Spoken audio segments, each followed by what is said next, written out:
Welcome back. In Part C of this unnumbered series, we'll watch Alex O'Connor from the Without Pushback podcast pretend Ayaan's conversion was anything more than a desperate grasping at straws and the lifeline within reach, the placebo she's taken to cure her existential angst. Alex? There will have been a time when you believed that religion was not just wrong, but evil, a bad force for the world, wrapped up in this new atheist movement. You've had a personal change in conviction. You've had something speak to you and quite clearly transform you as a person. You said that you've been reading the Gospels, reading the Old Testament. When you come across these verses that you yourself probably would have once cited as problems with the Christian religion, when you read these difficult passages in the Old Testament that seem to be condoning all kinds of things, slavery and genocide, when you look in the New Testament at Paul's assessment of the position of women, the kind of thing that an atheist looks at and says, this is why Christianity, whether it's true or false, is definitely evil. Outside of the sort of effect of the Christian religion, in other words, the doctrine itself, when you come across these verses, how does Christian Ayaan deal with that and react to that differently to how atheist Ayaan would have done? So atheist Ayaan would have come with that fortified, closed mind of what I'm reading is just an old text written by people who are afraid of the world and afraid of the dark and all the other stereotypes. And then new Ayaan, having now really seen the key differences between different religions, is now curious. I come to it with great curiosity, yes, so if these things are in the Old Testament, then what? And then what you see is this evolution. Do we? Do we really? Does the New Testament move beyond the Old? Does Jesus or Paul condemn slavery, misogyny, homophobia? Did they overturn the Old Testament laws and repudiate the text of the Hebrew Bible, which has God ordering genocide, counting girls as worth 3/5 of a boy, or demanding homosexuals be killed? Where exactly is the evolution? Not just in the text itself, but also the adherence to the text. You see, and I find quite fascinating, the enormous fights that people had within churches, and what is the interpretation of this verse, of that gospel, of this chapter, or what was Jesus trying to say? Yeah, those fights led to decades and decades of brutal war between Christians.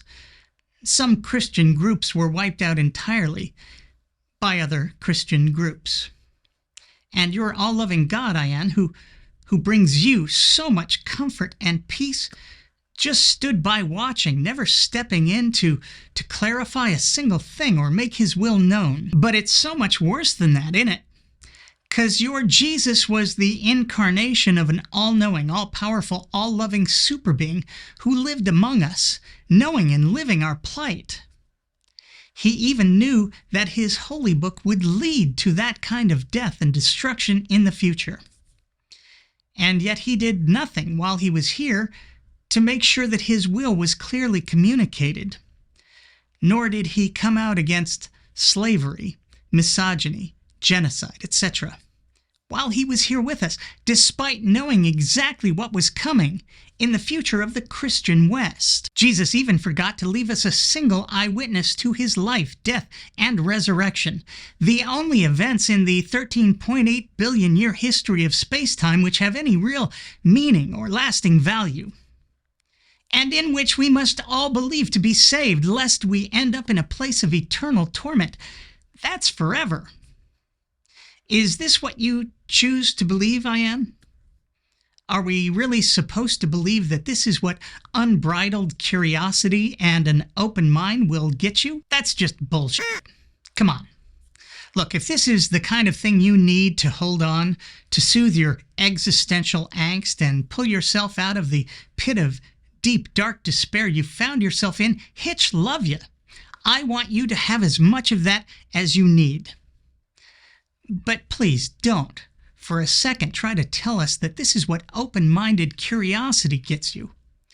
because this is the stupidest fucking shit any thinking person can believe. And the constant battle with the human condition, the recognition that is trying to understand the human condition, maybe what's called a sin in the Bible is what in modern day life we call impulses and urges and character defects, whatever you want to call them. But the product then is an incredible, really wealthy output of wisdom. If Mr. Deity were here right now, he'd be saying, "Oh my fucking self. Does she know that people have read her holy book? Does she know that we know Christian history and how absolutely vacant it's been in terms of wisdom? Holy jumping fucking Jesus. Had your holy book and Christianity been a font of wisdom, Ayaan, it would have prohibited rape rather than permitting it. Your God would have known that a woman's hymen can break prior to intercourse, and sometimes not even after. Wisdom would have included a prohibition on chattel slavery rather than detailed instructions on how to practice it, including just how far an owner can go when beating his slaves. And remember, Ayaan, that holy book of yours shouldn't just contain human-level wisdom. It should give us genuinely transcendent wisdom, beyond what mere humans could provide.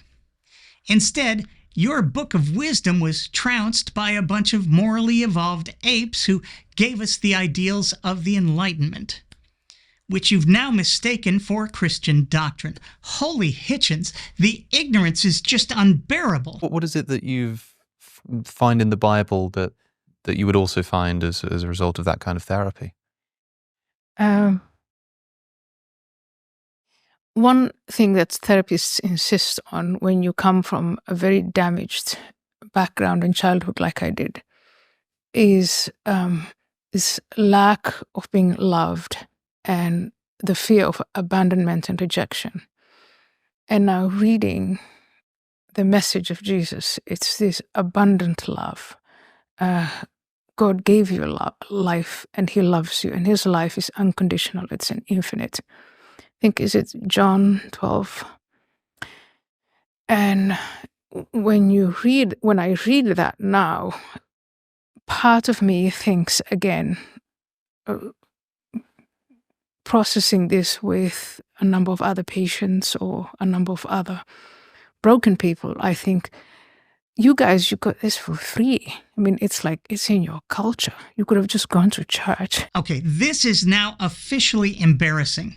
Ayaan, you sound like a brainwashed cult member, regurgitating propaganda, completely unaware of your faith's history and teachings. Is love how you'd characterize the history of the Christian West? Which do you find the most loving? Is it the anti-Semitism, the vicious intolerance and totalitarianism, or do you find the most wisdom and love in the teachings of Christianity's big brains, Augustine and Aquinas, both of whom advocating torture for their fellow believers?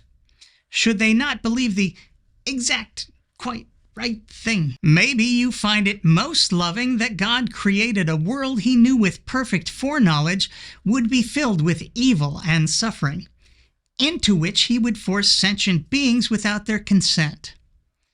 Or is it his standing by, watching all the evil he knew would be coming and doing nothing to stop it? Perhaps it's Jesus' promise to use unspeakable violence forever and ever against those of us who don't believe he was God in the flesh. And what the fuck is wrong with Alex? Look at this. It's in your culture. You could have just gone to church. You could have talked to you. That's such a great point, Ayaan. Exactly, right? I mean, they could get all that love for free. Just go to church.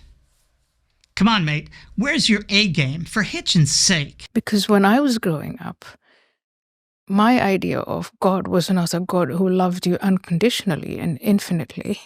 It was a God who gave you a little manual of halals and harams. This is what's right and that's what's wrong. and veering away from what's right and doing what's wrong, which is the human condition. Again, your impulses, your urges, you are very rebellious. So you would be punished, and many times over on earth and in the hereafter. And that's only strengthened the feelings of self-hatred and self-loathing and shame and terror. So you live in this constant state of terror, and life becomes unbearable. Is she really unaware that Christians grow up with that exact same kind of indoctrination, terrified of hell and God's wrath? Does she not know that there are Christian parents who disown their children for being LGBTQ+, or because they left the faith or converted to another? I'm sorry to say this, Ayaan, but Christianity has made you sound like an idiot. There's some of those things, and when I tell you I'm going to try and answer some of these questions in more detail in the book. Well, there it is, The Grift. Buy my book. I guess that settles it, doesn't it? This is now officially a con version. I think it might be time for me to cash in too. I could play the con version game.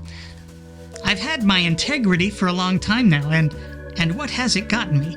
Absolutely nothing. Tune in next time to see if I'll flip. Until then, I'm me. Thanks for watching.